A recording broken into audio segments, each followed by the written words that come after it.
संघर्ष का महत्व। एक बार एक किसान हर कभी आने वाले आंधी तूफान, ओलावृष्टि, तेज धूप इत्यादि से परेशान हो गया, क्योंकि कभी कभी फसल ज़्यादा खराब हो जाती थी। इसीलिए वह परेशान होकर ईश्वर से शिकायत करने लगा। किसान बोला, आप ईश्वर तो हैं, लेकिन फसल को कब क्या चाहिए इसकी जानकारी नहीं है।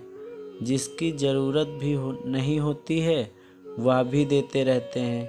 इसीलिए आपसे मैं विनती करता हूँ कि आप मुझे एक मौका दीजिए, मेरे कहे अनुसार मौसम कीजिए, फिर हम सब किसान अन्न के भंडार भर देंगे। ईश्वर मुस्कुराए और बोले, ठीक है, आज से तुम्हारे अनुसार मौसम रखूँगा। किसान खुश हो गया।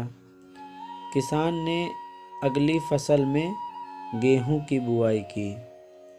उसने जब चाहा तब धूप मिली, उसने जब चाहा पानी मिला।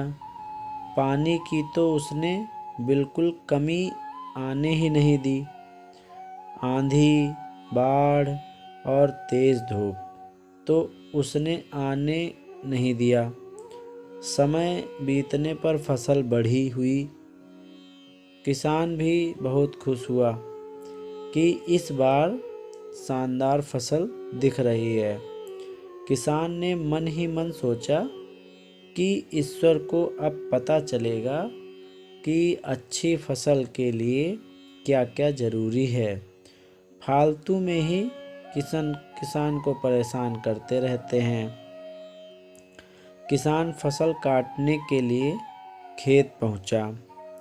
गेहूं के पौधे की बालियों को हाथ लगाया तो उसके पैरों तले जमीन खिसक गई। उसने देखा कि किसी भी पौधे की बालियों में एक भी दाना नहीं था। किसान दुखी हो गया और बोला, हे ईश्वर, ऐसा क्यों हुआ? क्योंकि मैंने तो सब कुछ सही समय पे किया और सही किया। इस पर ईश्वर बोले, हे प्रिय किसान, ऐसा तो होना ही था, क्योंकि तुमने इन पौधों को बिल्कुल भी संघर्ष नहीं करने दिया। इन्हें ना तो तेज धूप में तपने दिया, ना ही आंधी का सामना करने दिया। इन्हें किसी भी प्रकार की चुनौतियों का सामना नहीं करने दिया।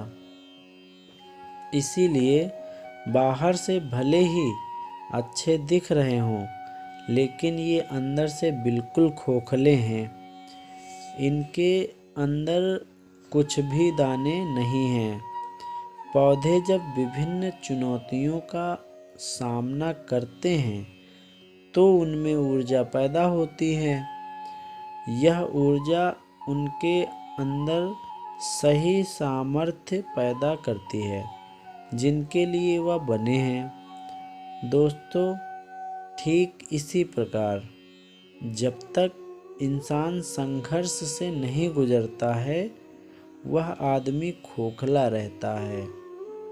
जीवन की चुनौतियां ही उसके लिए उन्नति के नए रास्ते खोल देती है और आदमी को मजबूत और प्रतिभाशाली बनाती है।